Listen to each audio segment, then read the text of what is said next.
What we haven't done yet is replace them. So with all the fraud going on and everything else, is we're playing midfielders in this position. We're not playing, a wide right, pacey winger that's in there for Mo Salah. We haven't gone out and recruited in that position yet. Yes, Chiesa is part of the squad, but he hasn't broken in. So I think for Liverpool right now, my priority would be the next 2 windows, you need to replace Mo Salah. Who are we going for? Tell us the name. Who are we signing? Yeah, so I love that we're looking at Semenyo. I think he could be a great addition to the squad.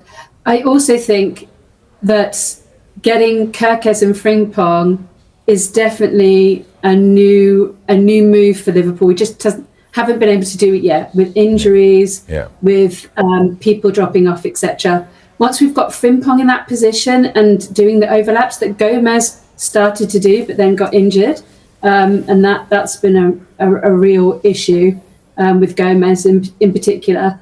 But once Frimpong is back and he's doing those moves, hopefully, maybe even for the Spurs game, or at least some time, I hear he might be ready. He really would be a Mo replacement right now. Have you thought though, Sarah, that in the last week or so, and it's been an unbeaten run now of 5 games for Arne Slot, that actually maybe what he's trying to do, instead of replace Salah and play the same formation, he's actually looking at a new way of playing where he's almost played a front 2, and now you have 2 very expensive, very talented forwards in Isak and Ekitike that we might be seeing this diamond with 2 up front and the width coming from the fullbacks. That might be the future, and that's the transition away from Mo Salah. Oh, absolutely. But with Slot, he always has more up his sleeve. So the diamond has really worked. Wirtz has come alive, and yes, he's been unlucky. It could have been a goal and an assist, but because of own goals, etc., that didn't happen. But he's come alive without Mo on the pitch. Now that's interesting. We also have Gravenberch dropping a bit deeper and making sure that gap between Van Dijk and Konate isn't as wide. Also, Konate, especially in the first half, was tracking the strikers. So he was going to the striker rather than dropping back, which he's done all season and left us way open and given our opposition the opportunity to have an extra man. And we know what's happened there. Go on, Sarah. So finish your point. Also, I think McAllister is the real problem for me. I really feel like we've got to see if he can really start playing a full match, really start performing, because he's had a poor season. He's had a really poor season. And we've seen upticks from other players, including Konate, who have been very harsh about. Yeah. But McAllister is a real problem at the moment. I think because him and Gravenberch, we never thought that would fall apart. I think the key for Liverpool is that if you're going to play with this diamond, it's very reliant on having your fullbacks bombing on. Even in my club in the past, Fergie loved the diamond, but the fullbacks had to be attacked. So Frimpong being fit for a prolonged period of time. But Bradley can do that as well, can't he? Not to the quality of Frimpong with those assists and with goals. Like, yes, I'm a fan of Conor Bradley, and when he's fit, brilliant. But if you're looking for that bomber, if you're looking for that basic fullback that plays like a winger with the diamond, and as you say, with 2 strikers, and Kerkez can do it on the other side, and I'm a big Andy Robertson fan. So you're absolutely right. Bed those fullbacks in. If that's the way you want to go, diamond 2 up front, we're in business. But the interesting thing, I guess, about the makeup and particularly the summer of recruitment is that the conversation, I think, from pretty early on has been the 4 superstars that you have. If you've signed 3, Wirtz, Isak, Ekitike, plus Salah, it's very difficult to come up with a formation where you get the best out of all 4. Yeah, I think Liverpool's greatest strengths have always been out wide. Their greatest weakness this season has been out wide. If you look at Gakpo on one side, you look at Salah on the other, they have not done well. They have not been good this season. And that's almost forced the manager. And that's how Wirtz has come back into the team and played really well, starting in the Champions League. Ekitike, what a season he's having for a new signing. They get Isak up to speed. You could potentially have the best strike force in the Premier League. It's gone old school where you've got 2 up front again. So I'm quite excited because right now we don't have the strength and depth out wide in those wingers' positions. I thought it was a big mistake when we sold Diaz that we actually didn't replace him. I know we've got this young kid who's only 16, 17, but Gakpo, who's done very well, for me, He's not in that world-class bracket out wide like Salah has been over the years. What would be a good season from here, Sarah? Obviously, it's a long way back for catching the likes of Arsenal and Manchester City in the league, but you do wonder whether, and particularly being in Milan and watching them beat Inter last week, whether there is potentially a tinge of PSG about Liverpool, and that this thing that Arne Slot is trying to change a little bit might take heat in the second half of the season. It's exactly what Paris Saint-Germain did last year and went on and won the Champions League.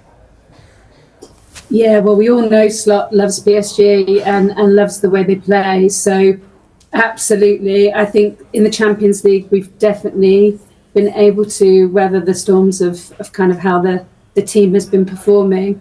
I also am excited about this two up front. If Ekitike and Isak can start working together, I'm hoping with this week that we have, which we haven't had for I don't know how long, they can do a little bit on the training ground, but we also have to be really careful. We're like the walking wounded right now. We are carrying so much injury, and it also shows that everybody who thought we were buying the league during the summer, we definitely were not. We were replacing and barely built on top of the squad. So that is going to be interesting how Slot now navigates that. Although I do think that Gakpo being injured, sorry Gakpo, hope you're all right, but that has actually forced Slot to make the change we needed to, because although Gakpo on the numbers has been quite good this season, he has one kind of move in his locker inside. Yeah.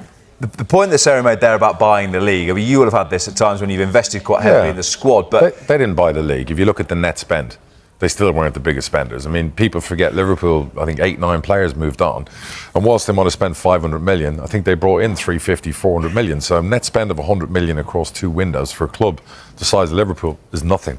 So that's not buying the league. Was it always a difficult balancing out when you spoke to managers about recruitment then? As to say, for example, you lose someone like Ivan Toney. Sure. Do you try and sign dire Ivan Toney, who's the next best thing? Or do you think, well, we need to go a different way because we can't really replace someone like Ivan who's just too good for this level? We sold Ivan Toney, who's one of the best players at League One level. We went out and signed Clark Harris for 1.3 million. He won 2 golden boots back to back. So, and was that seen as a similar type of player? 100%. Data, everything that we looked at, the style of play and what he was in our team. He was, Clark Harris was never going to be Ivan Toney's standard and level as Toney rose up, but we knew he would give us 90-95% of what we were with Ivan Toney, so it worked quite well. You're always going to try and replace someone.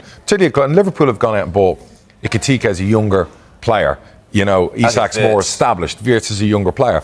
They're going to grow into it. Like, we're talking about Liverpool at the moment. They're in second gear, third gear. They haven't even hit fourth and fifth.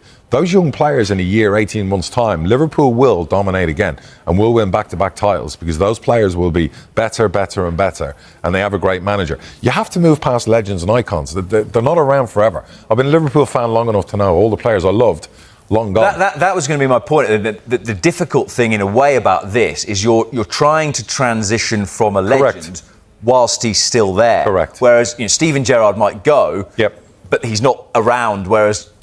But you're trying to transition without a replacement.